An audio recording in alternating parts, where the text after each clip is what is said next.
What's going on? Missing a few, huh? Yeah. People like Boston or what? Like the leg. Can you explain that chemistry that Dak has with CD, especially in a game like that yesterday, late in the game? They're doing a phenomenal job. I think it goes back to the time they put in through the offseason, that when you get into those situations, they run routes they've ran a million times. They trust each other, and they just go for it. We talked a lot during the week about what Belichick might do in this game. How did you assess how they challenge you guys schematically in the game? Yeah, they did a number of things. Presented us with various looks that you kind of had to adjust here and there. Thought our team did a really good job of just handling the adjustments throughout the game, and ultimately we probably started throwing a little bit as the game progressed. But the nice thing was then we were able to kind of get back to the run game as the game moved on. I think early in the game, a bunch of 1-yard runs, 2-yard runs, kind of not the prettiest things in the world. And as the game wore on, post play 50, we have a bunch of 8-yard runs and 9-yard runs, and I think we kind of found a nice little groove there. On a related note, how do you, as a play caller, how do you balance this isn't working, am I being stubborn, versus if we keep doing this, it'll work eventually? I think that's a nice challenge that you always have, is not to just give up on something right away because it has minimal success early. Still, maybe we need to go a different direction within the run game, and we're constantly trying to find those places. I felt based off what they were presenting us. Obviously, we felt good about some passing opportunities, but we still needed some run game in there, and I thought it was important as the game progressed. Our guys started really finding a groove there in that second half with the run game. I thought that was big. What was your initial thought when you found out that, or maybe you saw that Dak was in a walking boot? Yeah, it's not the coolest look in the world for a quarterback, but I guess bye weeks come at the right time. Usually, we always say that, very cliche, but maybe it comes in handy this week, and so we'll just let this thing play itself out, and we'll be just fine. I agree. Hold on a second. Get this guy, sir.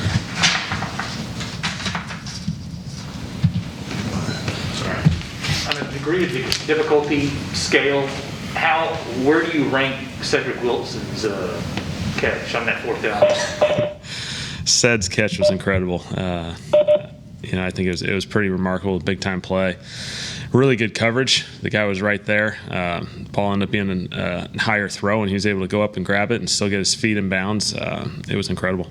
What's the process for, I think people on the outside watching the game, it's late in the game and your receivers are playing well, and then all of a sudden Malik Turner's in the game. How do you figure out that rotation, and just talk a little bit about even having the confidence to put in a Malik Turner late in the game like that when he hasn't played? I would say the challenges of those situations is just, we were on the ball for a number of plays there just because the clock was moving, so we're not going to substitute in any way. And, Malik's the guy we feel very comfortable with. He had a bunch of catches in Seattle. He made a bunch of big plays in Seattle before he got here. He's a really, really good receiver. We're fortunate to have him in that, kind of fifth role or, whatever it may be. We feel very comfortable with him. And so obviously those other guys have been in for a number of plays. He hopped in there. We feel very comfortable with him. Preseason, when he popped in there, played great, and so we got some amazing depth in that position. Sorry, hold on a second. Sorry guys, technical difficulties.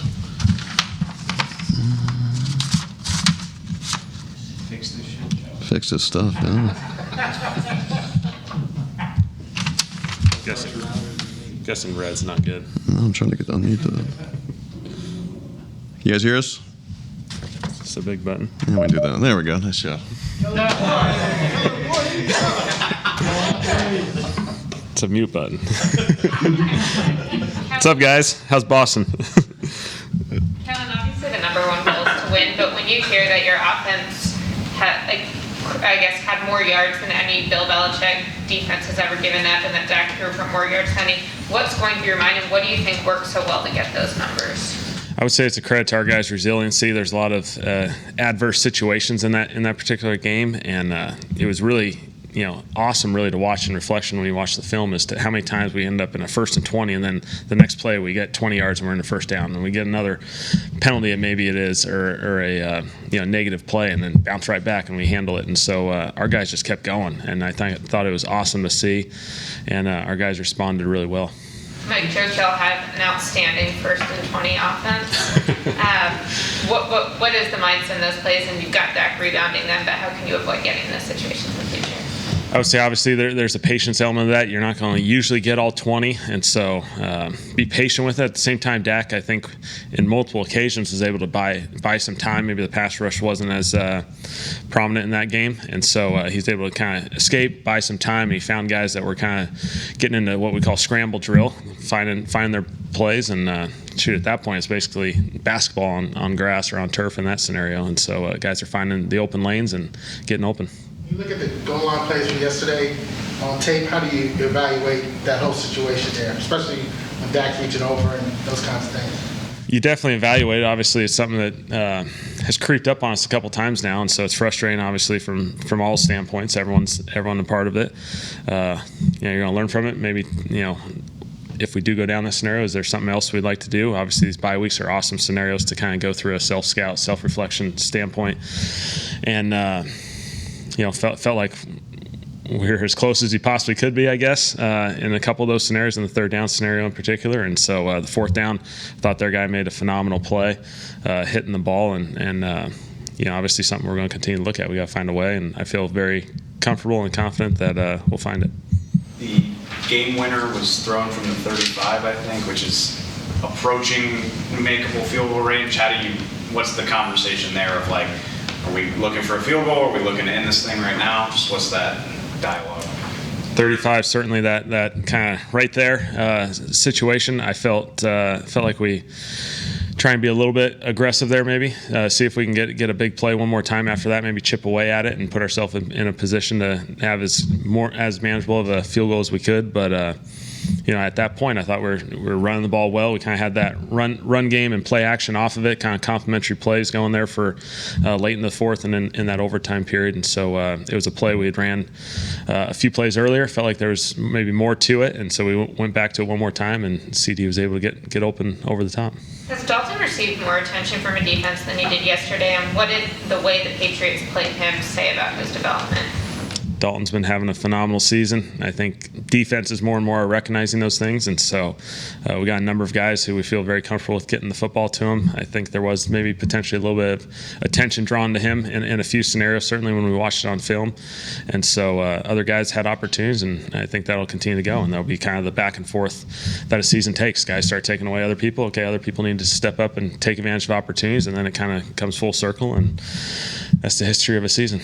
Dak was really good as a rookie. It's probably easy for us to forget that he has a lot to learn back then. What's it been like for you to just watch him grow, and how good is he playing right now? Yeah, playing as high of a level as anyone in the NFL. He's doing a tremendous job. Obviously, like all quarterbacks, each and every year you're growing. There's no better lesson than through experience, and so he's played a lot of football over time, and I think where he's at right now is really, really special. I think just his command and presence and confidence within the offense, the confidence that everyone has collectively, and the command that he has out there on the field is second to none. That collective confidence, a little something about what it feels like for an offense when they totally believe in the quarterback and everything's clicking and everything's hot. Can you describe what that feeling is like throughout the group and as it grows throughout several weeks? I think the confidence is seen really through adversity a lot of times when we have those penalties, when we have little ups and downs, we miss opportunities in the red zone, and guys don't miss a beat. They don't get frustrated. Obviously, none of us are happy with results that are negative, but guys are just resilient. They're ready for the next one. They feel confident that, okay, we didn't get this one, but the next one's ours, and you can just feel that throughout the game. Even going into halftime, you're down. Hey, we're right there. This is our second half. Let's take it over, and let's control what we can control and go for it. So, I don't know if you were aware of what Troy said last week about just from his view, he senses that you and Dak is like him and Norv Turner back in the day, back in those Super Bowl years.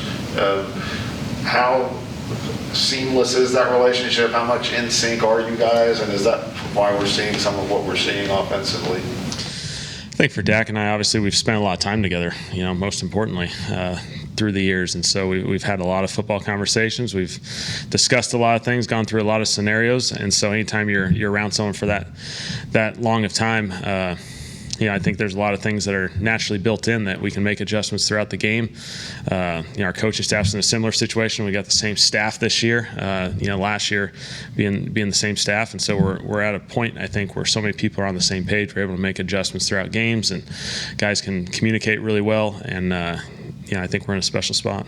On that note of the broadcast, when you're watching film throughout the week or on a Monday after the game, how much are you listening to the broadcast, if at all? And if you're listening, are you hearing everything Tony's saying about you and that type of stuff? We don't listen to the broadcast. Our film's a little bit different angle. It's the silent one. It's very boring. It's not exciting like everyone else gets to watch on TV. But we do have coaches who view that film just to see if there's any information, because obviously the audio is getting better and better, almost too good, I should say, for the sake of quarterbacks. There's a lot of things that you can hear throughout those things, and so we're constantly keeping tabs of what's being said so we can make adjustments because other teams obviously are going to do the same thing. It seems like almost every time they show you, though, he's talking about how you're going to be a head coach next year, and it's just basically Tony? Tony, it's a done deal. Have you heard about that from anybody, and what are your thoughts on him saying that? Oh, Tony. I love Tony. I have no thought to that. That's a long ways away. Is it easy to stay focused on what's at hand with that kind of talk going on out there? There's a lot of work that goes into each week, and after that work's done, I kind of want to go see my wife and kids. So that's about all the time we have. That's how you stay neutral, because the players talk a lot about that yesterday. Stay neutral during time. So is that how you? Neutral's been our theme, and I think it's the biggest thing for all of us. That there's ups and downs throughout a season. There's ups and downs throughout a game. Certainly, that game had plenty of ups and downs, and you're also going to be challenged when you have maybe a number of penalties that occur to stay neutral. It challenges all of us, but you just got to clean slate each play, each game, each day, and I think we're in a good place. This is a pretty big picture question, so I'm sorry, but people have a strong opinion when a team goes for it on 4th and 1 from their own 34, good or bad. What was your process of kind of coming around on the analytics of those types of decisions? Was it always there? Did you develop it? And then how does that work with Mike and the way that he thinks about it and being willing to do stuff like that? Yeah, I would say obviously, there's the analytics component, which is awesome. Obviously, everyone's really kind of embraced that world, and then there's the components of the game plan and the confidence in us to execute in those situations. And those are situations that not all of them are going to work out in our favor. We feel confident and comfortable. I think the way our defense and offense and special teams, everyone complements each other, that sometimes those aren't going to go our way. We want them to always go our way, and we're going to keep presenting ourselves opportunities like that, and we'll see where it takes us. You're a younger guy. You obviously had a long playing career yourself. You feel like that comes more naturally to younger players than maybe older coaches or players that have been used to a different way of doing things in the past? It's a great question. I'd say probably not ideal to ask the question about some of the other approaches, but I think really we've presented ourselves and we practice those situations a lot. We talk about those situations a lot. I don't think our guys are surprised when we go for it on 4th down. Because that's kind of our approach. We're going to be aggressive, and when we feel like we got opportunities that we feel good about, we're going to go for them. How do you gauge that from the analytics say this, my gut says this, and Dak says, let's go, let's try it? How do you manage all that? Yep, it's that. Piecing it all together, and there's a play clock going on, and there's 40 seconds. So obviously that's the component of this thing. They're challenging. Sometimes you don't even know if the spot's, still kind of weaving and trying to figure out if it's a foot or inches and all that sort of stuff. And so a lot of decisions have to happen fast, and we do as much as we can beforehand to be prepared for those situations that we feel comfortable. Any opportunity we get to go for it. Amari's caught some low passes, including one I think at the end of the first quarter yesterday. Are those more the ball was thrown a little lower than you'd like? It's partially, Amari is more likely to catch it and avoids the interception risk, or what's going on there? Great question. Probably something maybe be fair if I studied it from that perspective. I know a couple of them off the top of my head. I think there were some defenders in a particular area that we felt like, Dak felt most comfortable putting it in that position a little bit lower, so avoided any of the. There's a couple tip balls early in the game. Felt like it was a very comfortable position to get him. He got the first down, avoided any sort of other hands from the opposing team, and it'd be a good one to dig into. Do you have any particular challenge to find a way to work Gallup back in when he is ready, considering how well Cedric's played? It's a fun task for us, I would say. We'd be really excited when we get the opportunity to have Michael back out there. We got guys who've been playing some phenomenal football, and that's the challenge of this thing, get everyone back involved. We're going to be excited to get Michael out there. At the same time, Ced's earned himself some opportunities as we go, and our balancing act is that unselfish play that everyone's going to get opportunities over the course of this season. There's going to be games. Michael's going to have some big game here in the next few weeks. Ced's going to have another one. That's just the cycle of this season for us. Where is the red zone offense right now relative to where you want it to be? Yeah, it's not good. To give it that. As I think it's an awesome opportunity right now in the bye week to just reflect on it, see where we're at, see what opportunities we can go. I think we're really, really close. Obviously, ultimately, we're not where we want to be, but we'll continue to assess it and find ways to improve. How much do you factor in going forward, making sure the ref can see the ball?